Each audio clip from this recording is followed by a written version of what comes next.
Hey, Caroline. Hey. Thank you so much for being here today. Thank you so much for having me. Yeah, I was so excited to have you here because I hear from a lot of women that they're scared to travel by themselves, or even maybe if like you're a guy, like it sounds scary to go off and like travel by yourself, and maybe you think it like might be like sad and people might be asking you like why you're alone. But like I know that you've done a lot of solo travel and had a lot of really fun experiences. When was the first time that you did go on a solo trip? Yeah, great question. So first, what I would say is if you're considering taking a solo trip, just do it. I feel like I've learned a lot about myself from my solo travels. And really for me, the trip that stands out the most was my graduation trip after college. So this was circa 2017, just graduated school. I decided that I wanted to see the world before I started work. Hell yeah. And so I ended up booking a 4-month trip. But really there was no definitive end date. I booked a one-way ticket to my first destination in Australia. That one actually was with some of my friends, but I ended up over the next 4 months probably spending 3 months in just by myself and just, Wow. taking a solo excursion throughout the world. Were you scared when you booked it and like thinking about going and doing that? I was originally planning my itinerary based on other people's schedules. But then, people had different commitments. Everyone's busy. And so it's really hard to coordinate for that long of a trip. And also just to find people who are down to go to the places that, I wanted to go to. And so after some back and forth with some different friends and trying to coordinate and having all the logistic nightmares and things like this, I decided, you know what, I'm just going to book. And then if people are available to join, great. And if not, I'm just going to check it out myself. That's so amazing. I love that you did that. What did you learn about yourself during that trip? I learned that I'm more resilient than I thought than I knew I was. And so it's kind of crazy during that trip. Sometimes I reflect and I'm surprised that I'm still here today because I had a couple of mishaps along the journey. I actually remember the first mishap was in Thailand, where I had an encounter with an elephant. Yeah, and that encounter actually sent me to the emergency room. So how it all started is, so I was in Thailand for this thing called the Full Moon Party, which was, a big event, especially for college age folks. And so we were on this island called Koh Phangan for the Full Moon Party. And on this island during the daytime, the exciting thing to see is this beautiful waterfall. And so I had gotten a motorbike to go to this waterfall, and along the way, I saw some elephants in an enclosure. And so, I had, at the time, been a big fan and a big follower of BuzzFeed, and I had read on BuzzFeed, the reputable source, that apparently the way that humans see dogs, elephants see humans. Oh. So, when you see a cute dog and you're like, oh my God, so cute. Apparently, according to this article, that's how elephants feel when they see humans. They're like, wow, look at this adorable human. And so I was passing by this elephant enclosure and I was like, you know what? Let's make this elephant's day. Let's make this elephant filled with joy. And so I decided to stop by and say hello to the elephant. And I remember looking at it and he was kind of looking at me and I thought he thought I was cute. And so I kept approaching. And then where it all went awry was when I tapped it gently on the trunk, on the nose, and it did not like that. And it gave me just a large headbutt, which you can see here, and it sent me flying into the air and then onto the ground. And it was crazy because I actually don't even exactly remember. People have asked me, like, oh, what did it feel like? And the thing is, I just don't remember. All I remember was hearing just this loud, like cracking noise. Oh my God. And which I think was my face. And then I just remember running. I just remember running away, not really knowing if it was behind me, where it was, if it was still in the enclosure. Fortunately, it was still in the enclosure. And so I guess the lesson there is, not all people are dog people. Yeah. So not all elephant are people. Or human people. Yeah, human people. Human elephant people. Human elephant people. I don't know. So then believe it or not, I still hiked that waterfall. Later, it just wouldn't stop bleeding. Oh my God. So what I didn't realize is that's apparently a sign. So this is also good to know. That's a sign that there's actually a very deep injury. Oh. And so if that happens, it probably means you need stitches. Okay. But anyway, when I got back to the hotel that I was staying in, the owner there asked me what happened. And so I was kind of, telling him about the elephant and yada yada. And he was like, I know that elephant. And he was like, I think it's the one right at this intersection here. And I was like, yes, that's him. And apparently that elephant has been causing issues. It had been causing all kinds of issues for the past couple of months. Oh, wow. But anyway, it was actually the hotel owner who recommended that I go to the ER. Amazing. Yes. So I went to the ER, and then that was all kind of a crazy experience too, because I am allergic to penicillin. And I didn't realize the most common antibiotic prescribed, typically it's penicillin. Yeah. Anyway, I had told the doctors there, who are actually expats, about my allergy. Because they spoke English, I assumed that they would have, kept that in mind. But a couple days later, after I got the stitches and after I'd been taking the antibiotics for a little bit, I started to experience pretty large hives and swelling. Realized later, after a trip to Malaysia, where apparently they have the best healthcare in Southeast Asia. So if you're ever injured in Southeast Asia, go to Malaysia. Make the trip. KL, Kuala Lumpur, shout out. Anyway, it was only until then that I realized I had been prescribed a penicillin. Oh my God. Yes. And so that was actually probably the lowest point of my 4-month trip. I was by myself in Malaysia. I remember being near the post office because I was sending a note. And I had an emotional breakdown. Oh. In the parking lot. Because my face was just like so swollen. What I thought was from the elephant injury actually turns out it was because of the allergic reaction to the penicillin. Wow. And so I was questioning my life. I didn't know if I was going to be able to recover. I was considering making a stop to South Korea in case I had to undergo any kind of plastic surgery. Oh my God. Yes, but that was when I really was like, maybe I should go home. Yeah. But I decided to stay calm. I think this is where I learned the resilience, or really recognized the resilience within me. I decided to, take it day by day and allow the new antibiotic to take effect, the one I got prescribed. And so I was like, you know what? Just wait one more day. Yeah. And if you don't see improvement, then we can start to think about ending this trip early. But I remembered, again, like the original intention of going on this 4-month trip was to see parts of the world that I've always wanted to see. And so I was like, you're already in Asia, you're already out there, you already have somewhat of an itinerary. Just take a couple more days, see how you feel. So fortunately, the new antibiotic kicked in. The swelling and the allergic reaction went down. And so I was like, you know what? We got this. We're staying out here. That's amazing. And then I continued on in my journey. Do you ever have things that happen to you in life now and you think back, like, what would Caroline that got slapped in the face by the elephant do right now? Like, do you ever go back to that lesson? I think we all have days. Sometimes, work can be stressful, but then it's remembering, and putting things into perspective. I think for me, it's like, I could have died, because I think about that.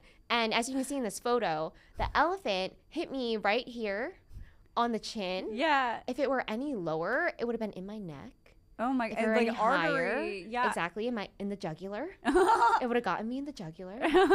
Any higher would have been my eye. Yeah. You'd have like an eye patch. So I got really lucky. Yeah. It could have gone through my brain.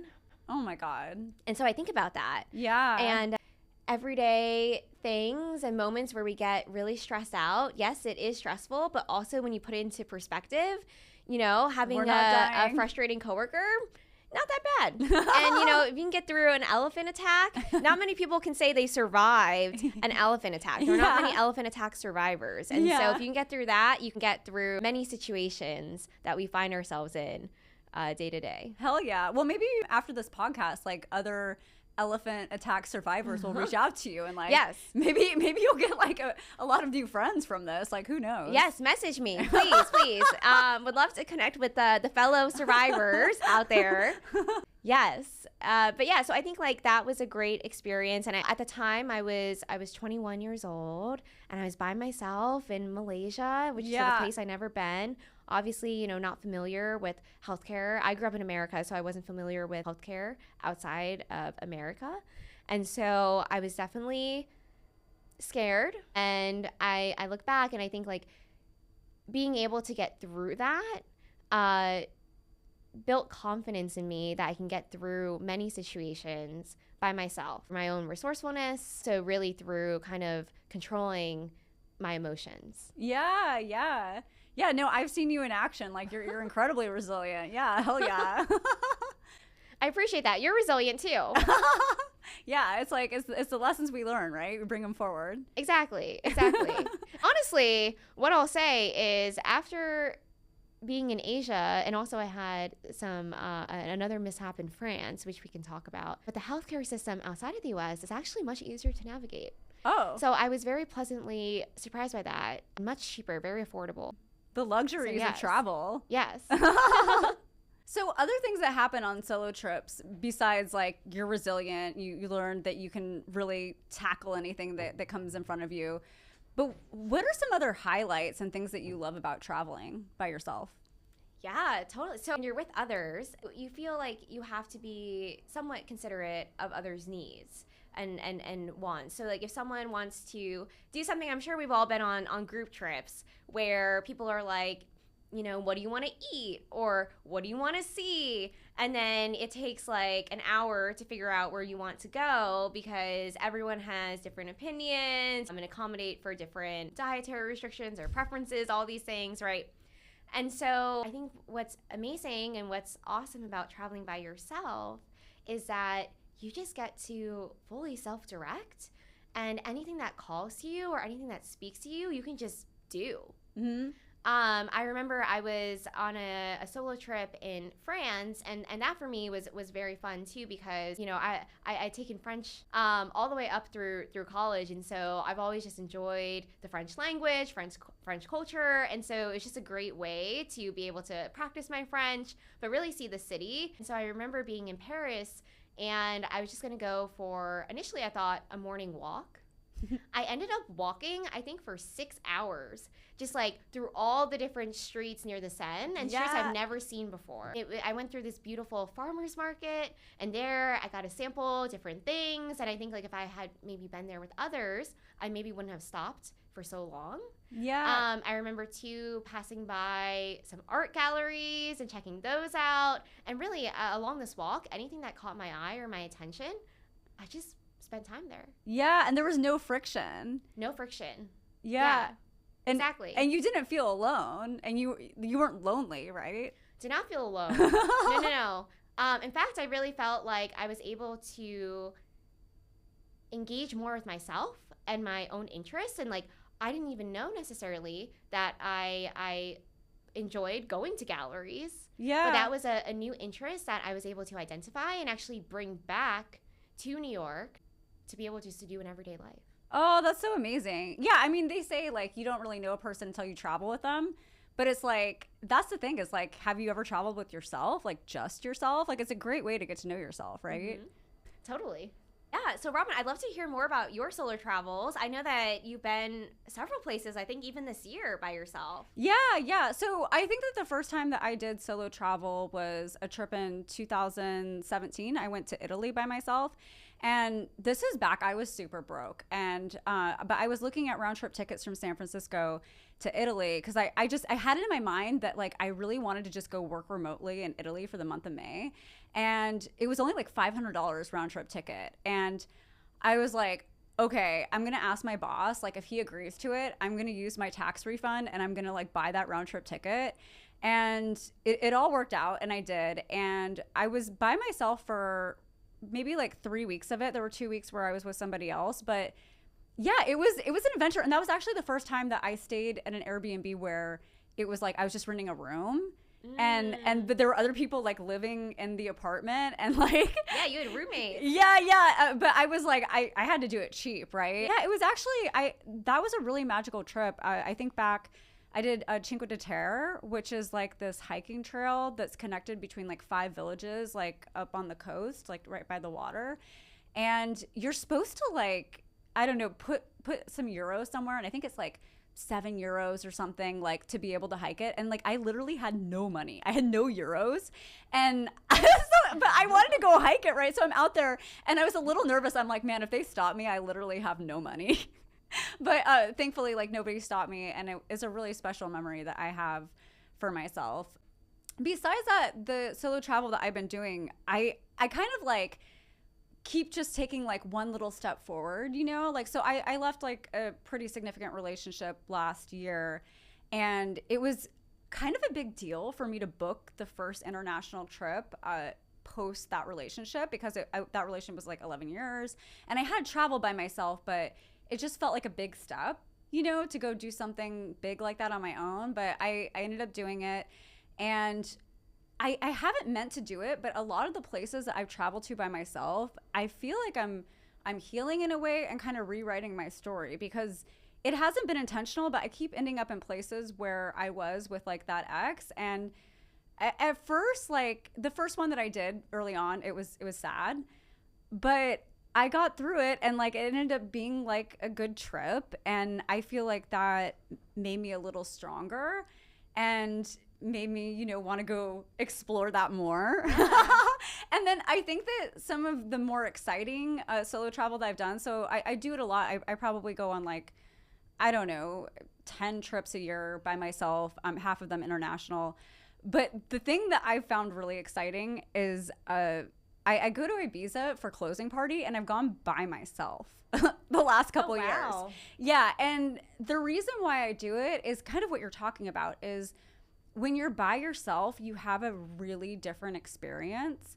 And the first time I did it, I was so moved by watching couples and other people that I wouldn't have been watching other people, like observing them in the way that I would if I was with other people, because, you know, I'd be paying attention to my friends or whoever I was with. But being able to just like be there by myself and really like take it all in, it was so beautiful. But the experience, the thing that I find, it's kind of a weird thing, but I like pushing like the limits of my own confidence to see like what I can be confident in. And so like I've gone and like I get my own table, so I have my own space, right? Taking care of myself, so I have a nice experience. And the first time I did it, it was really funny because people were like, they weren't okay with it. Like they were really kind of losing their minds.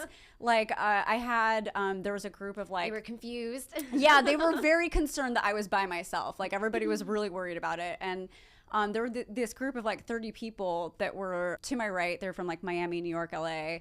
And I kept like having like little conversations with them like throughout the evening. And they were like, oh, like, why are you here by yourself? And I'm like, well, I wanted to come. I was like, and you know, like all my friends are busy. So like, here I am. Someone has to do it. And they were like, well, you can come over with us if you want. I was like, no, that's okay. I'm good here. And the thing about it that's like kind of funny is like, we're objectively always by ourselves, right? Like even if you're with friends, like you're still dancing by yourself, right? Yeah. And so, yeah, I can't even describe it, but it's such a magical experience. And like each time that I've done it, I've had women come up to me and like cheers me, and just, they really just like love seeing a woman enjoying herself, like by herself, you know, and like, and just being confident and like not needing anybody, you know, like it's an inspirational thing, I think, and I loved it. Yeah, totally. And I do think, you know, the relationship with oneself is the longest relationship anyone will ever have in their life. You know, to your point, if you have a strong relationship with yourself, you're never lonely, because you're always with yourself.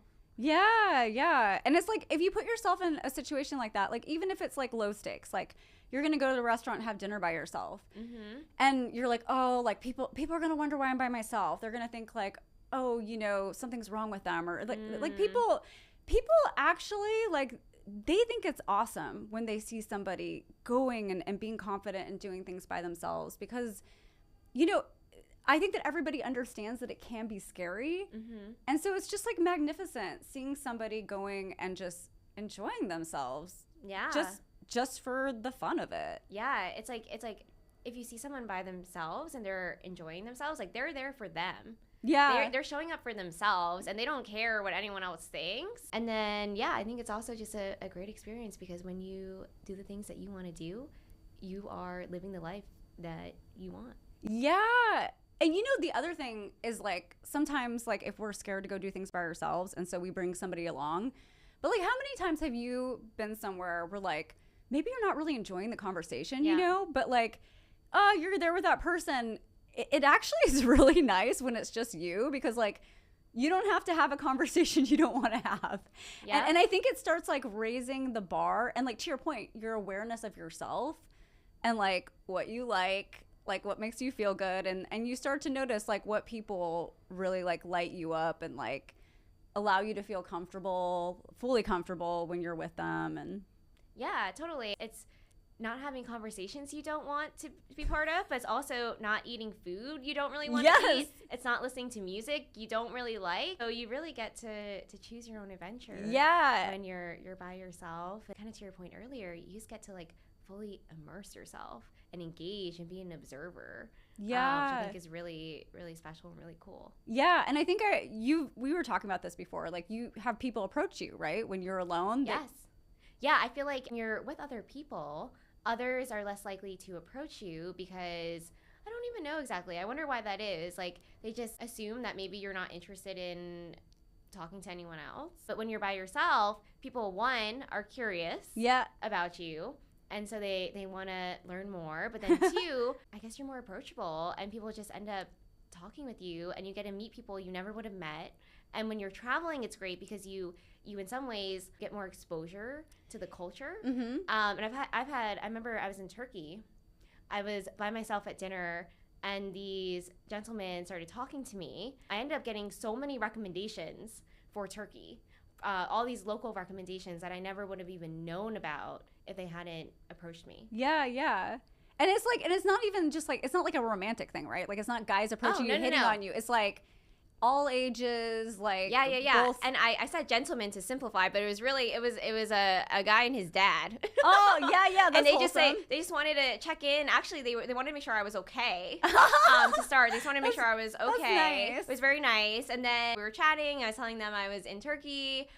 First time, and they're like, oh, like, have you checked out this place? And I was like, I have not even seen these places. And they're like, yeah, like this is one of our favorite restaurants. Those are the best recommendations when you're talking to a local, like just by chance, and they tell you what they like it's not the places on TikTok, like exactly. And yeah, it's like some people are so kind too to even bring you. I've had people, actually like walk with me to a place. Aww. Yeah, I think like for them too, it's like especially when you're traveling, they almost like take you in when you're by yourself, and they want to show you their world. city. Yeah, and so it's a really awesome thing, and you just end up seeing things you wouldn't even known about. Yeah. So Caroline, like you're in a relationship now, and so like I know that you do a lot of solo travel for work, but like is there any place that you would really want to go and like it might be something that you might think of doing yourself? Yeah, actually, so I have a bachelorette party that I'm going to in the spring, and that's going to be in Barcelona, and I actually was thinking of just going early. Oh, nice. Because I love Barcelona. Yeah, best food. Yes, best food, great shopping, great vibes. Honestly, one of my favorite cities in the world. And so I was thinking of going early. And actually, as I say this reminds me of when we went to Spain. And actually, I remember we were in Madrid. I remember arriving in Madrid a couple of days before you arrived and just being there by myself. And I had a great time. I had some spa days. Got to sample the local cuisine. So I'm excited for that. And then, one place that's been on my list, I've always wanted to do, and it's a little cliche, but I've always wanted to do all 7 continents. Okay. And the one that's outstanding is Antarctica. Yeah. And so I would love to go there, you know, maybe with friends, but if no one's available, Oh my by gosh. myself. So brave. Antarctica scares me. Like just like the ocean around it scares me. I'm not sure that I'll ever go down there. But I go for it. Go for it. Yeah, what about you? Are you planning any trips? Yeah, I actually have a couple solo trips coming up. So I'm actually going upstate by myself. I'm going to go check out this resort that I've been wanting to see, the Auberge resort. But actually, like, you know this about me, I really like fireplaces. Yes. And I haven't, like, fireplaces, indoor, outdoor fire pits, like, and I haven't gotten much fire, like controlled fire in my life this year. So that's the theme of my next couple trips. So that's one of the reasons I just kind of wanted to be in nature and like maybe see the stars. In about a week, I'm headed to Geneva by myself. Okay, yes. And highlight of the trip, the hotel room has a fireplace. So Hell very yeah. excited about that. Yeah. And I'm excited to go check out CERN. I've been wanting to go to CERN for like 10 years. And yeah, I'm excited to just like go explore. And honestly, I actually really like going away by myself. It feels like it's not just a trip, it's like alone time. And it, like you say, like when you're by yourself, like you notice things that you wouldn't notice with if you're with somebody else. And so I get a lot of inspiration going on these trips. I love just seeing like beautiful things or unexpected things, you know, like our life can get so, you know, Groundhog's Day sometimes. And so it's really nice to go shake it up and, you know, have some time alone to think. Definitely. It's a true vacation. Yeah. Yes. So I think another thing that people might be thinking, maybe especially women, is like if they're traveling alone, they might be a little nervous, like that it might be dangerous. Like what's your experience when you've been traveling by yourself? Yeah. And, you know, I think, you know, of course, there are probably some places that I'd maybe recommend having a buddy. But I think generally speaking, we walk around New York, the streets of New York by ourselves for most of the day. And so I think for most places, it's just, you know, being smart, being careful, mindful. I think one of the important things is making sure that you have service, maybe investing in that international SIM card, just so you have your phone and you're able to contact, you know, really anyone if you should need it. But I think for the most part, I personally have never felt unsafe. And so I would say if that is your main concern, maybe just try booking a place that is populous, has connectivity, and just kind of maybe staying to start in some of the main areas of that place. Yeah. It's just like stay where it's well lit. Yeah. Make sure there's lots of people around you. And like, I don't know, like if you're really worried, like just don't be out like late at night, you know, like just like basic things. Like if you are worried about it, like I personally am not really out at night when I'm by myself. I don't usually stay out late, but yeah, it's just like, not gonna go wander the streets at 3 a.m. Not to say that anything would happen, but yeah, I think a good rule of thumb is if you wouldn't do that by yourself in your home city, maybe don't do that by yourself elsewhere. Yeah, that's a good one. Okay, so we've been talking about our stories of like traveling solo, but I'm thinking of the people at home that might be thinking, well, oh, but like I don't feel like I have enough money to travel, or like I really want to save like these trips, like some of these romantic destinations for like when I have a significant other. I mean, I bought that round trip ticket to Italy like with my tax return and like cheapest seat. Like what's your experience? Like it sounds like after college like you traveled in like a thrifty way. And yeah, I think for travel, you can travel on any budget. And I guess what I think about is, you know, presumably if you're going to travel with other people, you would also be on a budget. Yeah. So it's a kind of similar in terms of maybe like what would you spend if you were to go on a group trip? Yeah. Versus, you know, why is that different than what you would spend just for you? Yeah. And kind of as an experience for yourself. But I really do believe you can travel on any budget. To your point, you know, for my grad trip, I had no money. I was straight out of school. And so I stayed in a bunch of different hostels actually. And in outside, outside of America, hostels are very popular, especially in Europe. So I think what was actually cool about that experience was you get to meet a lot of people, and many people in the hostels are traveling by themselves. I remember I met someone who'd been traveling for 2 years by himself. Oh, wow. And then I met some other girls. I actually thought they came together, but they said that they had met each other in the hostel. It was in Amsterdam for like 3 weeks at that point, and they had met kind of in the beginning of those 3 weeks. So you end up meeting a lot of interesting people. You can make friends if that's what you are looking for. Yeah. But also, it's extremely economic. I think it was like, at the time, and I know there may have been some inflation since then, but I think it was like $20 a night. Oh, wow. That's amazing. Yeah. And I think even if you are not going out to eat, you can always go to the grocery store, really live like a local. And everything is so cheap outside of America, too. And great quality. Yeah, better quality, cheaper. It's amazing. It's amazing. Yeah. And I think another reason why people might wait is because it's like, oh, maybe it's like a romantic place. And they've always just like had it in mind that when they have someone special, like they envision themselves going there and having a romantic time. And I actually had been wanting to go to this resort for years, literally years. And I was single, and I booked it, and I was like, maybe I'll meet somebody between now and then, or maybe I won't, but like I want to go, right? It's like, it's the thing about like not waiting, because it's like you can always go back. Like you can always go back. But I actually had the most incredible time. Like I didn't even feel like I was by myself. That's another thing. When you're by yourself, like make friends with like the waiters, the bartenders. Like they're funny. Like you want to laugh, they'll tell you some funny stories. They'll tell you like what to get. Like you'll hear about their life. And like I didn't feel like I was alone for one moment. I had so much fun. And it actually was romantic in a way that I had never experienced. It was romantic, but like by myself. Hell yeah. And I absolutely loved it. Yeah, I think it's funny. Romantic, to me, it just means the place is nice. And, it's like, you are special. Like, when you think about a special person, like you yourself are special. And so why not experience something nice? Yeah. Yeah, and I think,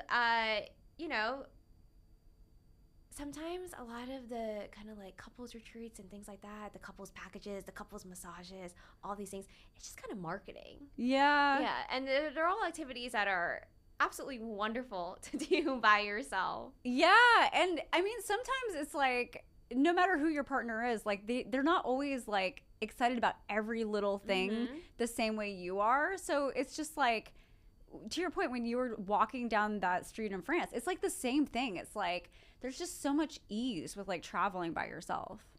100%. My boyfriend, I love him, but I understand that he might not want to get his nails done. Yeah.